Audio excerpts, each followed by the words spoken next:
तो ये 2 लाइन मेरे दोस्तों के लिए कि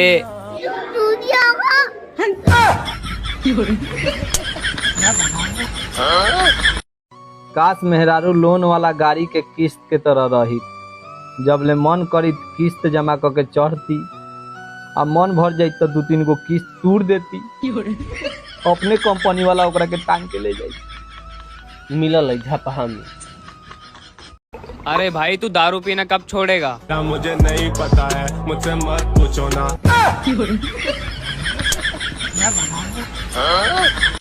तो आज मैं आपको बताता हूँ लव के बारे में।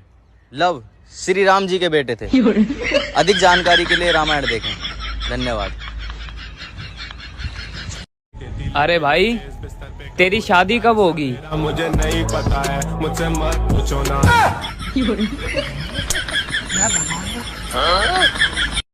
आदमी पैसा कौड़ी धन दौलत कमाइला से बड़का ना होला, आदमी तब बड़का होला जब ओकर लइकाई वाला जंगियावा छोट हो जाला।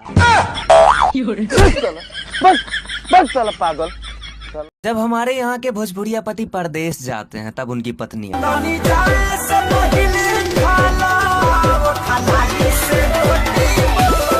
जब परदेश गए 2-3 साल बीत जाते हैं तब